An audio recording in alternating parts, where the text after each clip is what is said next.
But it does remind us that if people like the Taliban have an agenda against Prince Harry, then maybe we should be thinking about the protection a lot more seriously. The two former Home Secretaries have told The Times that Harry and Meghan should have taxpayer-funded security when they return to the UK. One of them is Lord Blunkett, who told the paper the Duke and Duchess of Sussex should get a medium level of protection that should be reviewed every couple of years. The couple are expected to return any day now. Well, Will Geddes is a leading specialist in personal security and close protection and joins us now. Good morning. Good morning, Kate. Thanks for inviting me on. Well, thank you for joining us. This is a really interesting question, the level of security Harry and Meghan ought to get. We'll come to the funding of it, but can you just explain to people, how do you assess somebody like this couple and their children? How do you assess what they might need here in the UK?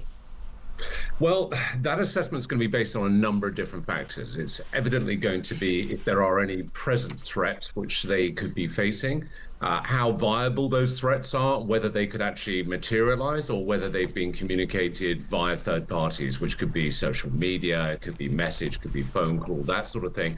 And ultimately, it's going to be looking at the threat itself, what capability it has to potentially reach them. And then at the other side, you look at the principals or the clients, the principals as we call them, and you look at how easy would they be to get to. So, i.e., where do they live? What is their, what we call a pattern of life, which is their day-to-day routine. And at the moment, that's probably still not discernible because ultimately they've just come back into the UK and we don't really know anything about what they're intending to do whilst they're here. The only thing from what I understand is that Prince Harry will not be re-engaging in royal duties. So ultimately, they will be private citizens. So again, it's going to be looking at the itinerary, where they're located, who they're going to go and see, and then what sort of security you need to put around them. And given all of that, all the context you've just explained there, what do you think would be the appropriate level of protection? Are we talking about a couple of people following them all the time? Are we talking about a bigger group of security experts at maybe larger events? How would you manage it? Well, I think, you've got to consider there are many, many people of very significant risk here in the United Kingdom who are already being protected by private security, I being one of them. And these are individuals who have very viable, very realistic threats against them, whether it be by hostile state actors or whether it be by aggrieved individuals. Now, we mustn't forget that both Harry and Meghan and their family have already been protected by a private security detail. And one of the major issues in private security is evidently the cost.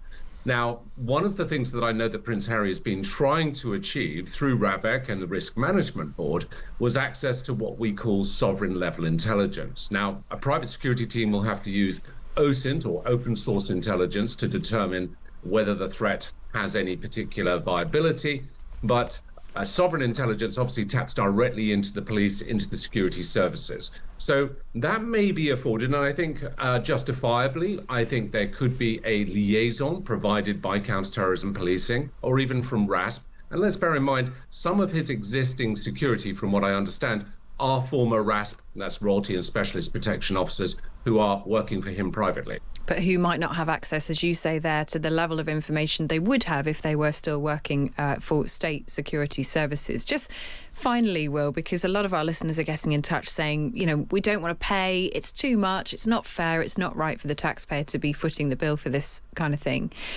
What are we talking about in terms of a bill for private security? If it was a private model, what would the bill be, do you think? Okay, well, firstly, Kate, it depends on who you go to. If you come to someone expensive like me, it's going to be quite a bit. What would you charge? Go on, Will. Give me an estimate.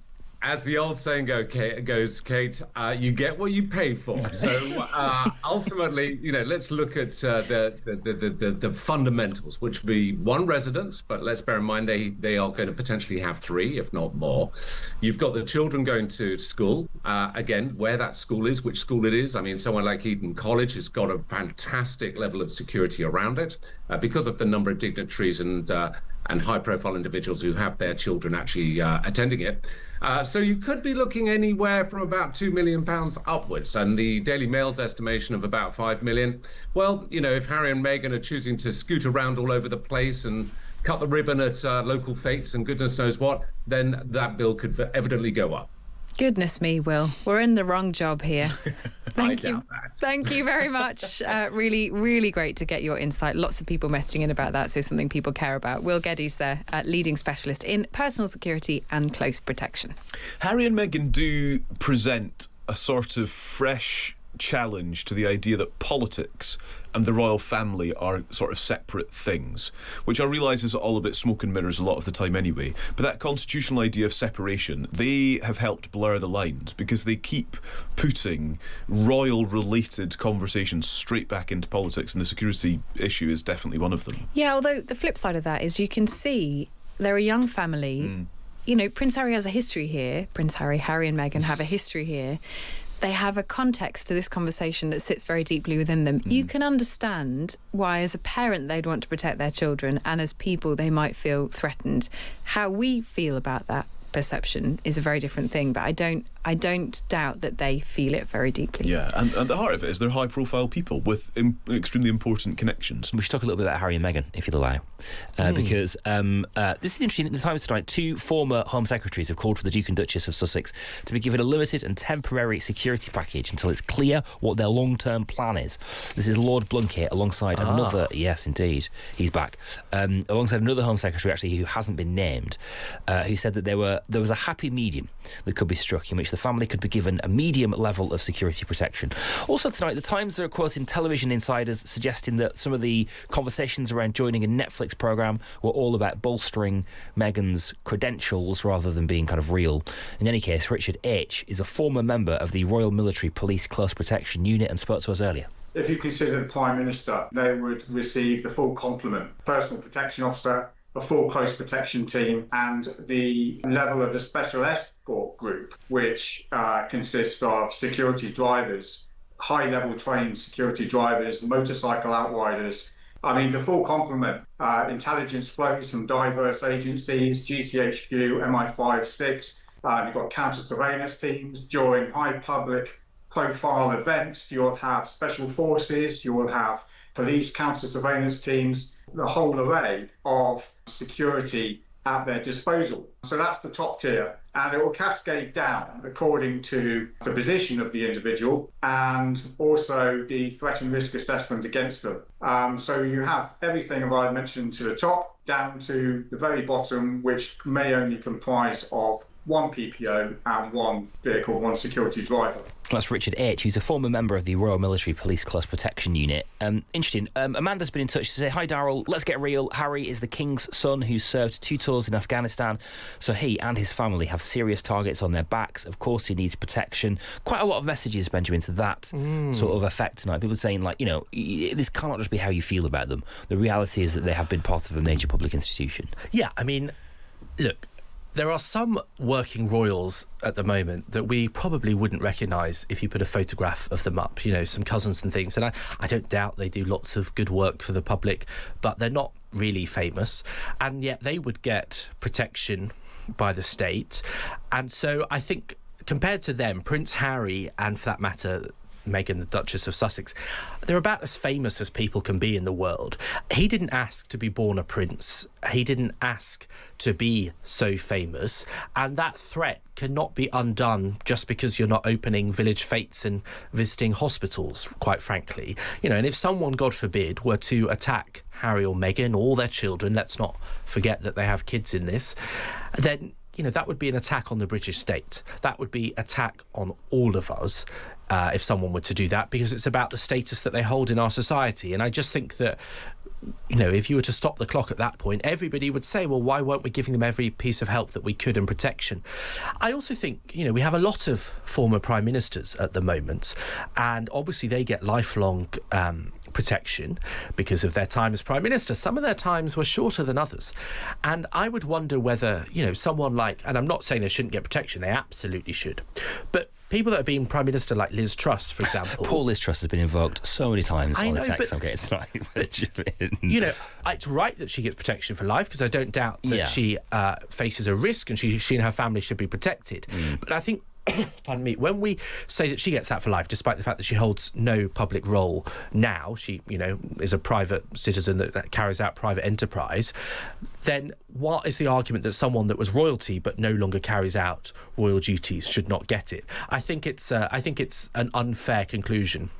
And I think that he and she should absolutely get it. The crux of the argument against appears to be wealth. Is there a sort of wealth threshold where say actually you are independently wealthy enough to be able to cover this yourself? Well, he offered to cover it himself and it wasn't an option because the kind of security that he is requesting cannot be paid for by private citizens. So the kind of intelligence, the kind of weaponry that they would have. Richard H was telling us that earlier. He is incensed by the gap between public and private protection and how wide the chasm can be. Yeah, and this doesn't exist in the US. Now, I'm not suggesting that we want everyone walking around with guns like the US has, but it's one of the arguments that Prince Harry has made, which is that he can protect his family and himself to a higher degree there because the law is different, and he would happily pay for it himself here. Now, of course, the argument against that is that, do you think just because someone is incredibly wealthy, they should be able to have guards with, all sorts of weaponry that the rest of us can't have? So, there is a valid opposition to that argument, but I think in the case of Prince Harry, an exception should be made. And, I think we also forget, of course, you mentioned, I think in his book, Spare, he rather controversially said that he'd killed 22 Taliban fighters. And I spoke to the Taliban about that. And did you? I did, yeah. I remember they called you up, didn't they? Yeah, I actually spoke to the Taliban yesterday about this. Did you? I did, yeah. Are you serious? I did, absolutely. I spoke to the Taliban. And, what they said to me was that he committed crimes against humanity. They were freedom fighters, and that they were heroes and he should be held accountable. And last night the Taliban said to me that human rights activists need to rise up and take on Prince Harry because he killed villagers in Afghanistan and should be held accountable. Now, they're not calling for violence, but it does remind us that if people like the Taliban have an agenda against Prince Harry, then maybe we should be thinking about the protection a lot more seriously. Wow. Blimey. So you just text the Taliban, can you? Yes. As a journalist, not as a terrorist, I might caveat for, MI5. Exactly. You're going to get debanked. But, I first spoke to the Taliban when they took Kabul 5 years ago, almost exactly 5 years ago, actually. So is it a senior Taliban person? Yeah, it's their official spokesperson that told me this. Yeah. And so, that gives you an insight that there are many Afghans in this country, and obviously with the small boats crisis, we know that there are people that have come here from Afghanistan that we don't have full details of. There have been crimes committed by Afghanis. If you look at all those risk factors, I can totally sympathise with Prince Harry. Now, a lot of people in the armed forces would say it was completely wrong he ever revealed that Taliban soldiers had died through his actions. That's not how you're meant to behave. But nonetheless, he's in that position and that threat exists. I just think that we're too excited by the hyperbole of hating Harry and Meghan to see the reality that clearly they're at serious risk. And, what's responsible about leaving that risk open to them and to their children? Do you chat often to the Taliban? More often to you. Right. Okay. Yeah, I don't, but it's very interesting to get the take of these people around the world, because they hold real power. And actually, one of the questions is one of the reasons we can't get rid of Afghanis that have committed crimes in this country or have no right to remain in this country is because we don't have diplomatic relations with the Taliban. So, there are some dangerous Afghanis that we know are here and we can't send them back because we don't deal with the Taliban. So, I think that's a big question.